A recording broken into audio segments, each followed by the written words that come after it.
Rekan. Sementara itu pemirsa, perayaan Tahun Baru Cina di Kabupaten Kudus, Jawa Tengah dimeriahkan dengan permainan naga berkelompok yang dikenal dengan tarian leong atau barongsai. Jika biasanya barongsai dimainkan oleh kaum muda, kali ini justru dimainkan oleh ibu-ibu lanjut usia. Atau barongsai biasanya dimainkan oleh kaum muda. Namun di kelenteng Hok Hien Bio Kudus, naga leong ini justru dimainkan oleh kaum wanita yang usianya sudah relatif lanjut.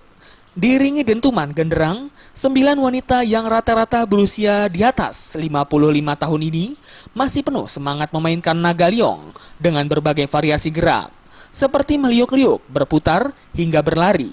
Karena sudah berusia lanjut, terkadang salah satu pemain lupa salah satu gerakan leong, bahkan hingga ada yang terlihat kelelahan saat memainkan leong. Meski begitu, para ibu-ibu ini tetap berusaha menjaga kekompakan sehingga bisa menampilkan atraksi leong sebaik mungkin. Salah satu pemain leong, Indriani Rahayu, mengatakan, meski sudah tak muda lagi, ia bersama ibu lainnya nampak penuh semangat berlatih memainkan leong sebagai perayaan Imlek. Meski mengaku sulit, bisa bermain leong juga suatu kebanggaan tersendiri bagi ibu-ibu ini.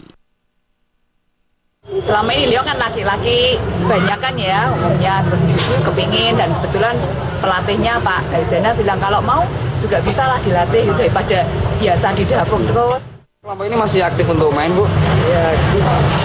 Ya ini sudah agak berkurang. Banyak personelnya yang paling tua 63 ya. Iya. 63. Saya aja sudah menginjak kepala 6. Iya.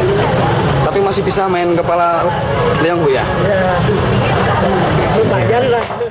Selain melatih naga leong untuk memeriahkan perayaan Imlek, sejumlah warga Tionghoa baik dewasa maupun anak-anak juga mempersiapkan atraksi lainnya seperti kesenian barongsai hingga bela diri wushu.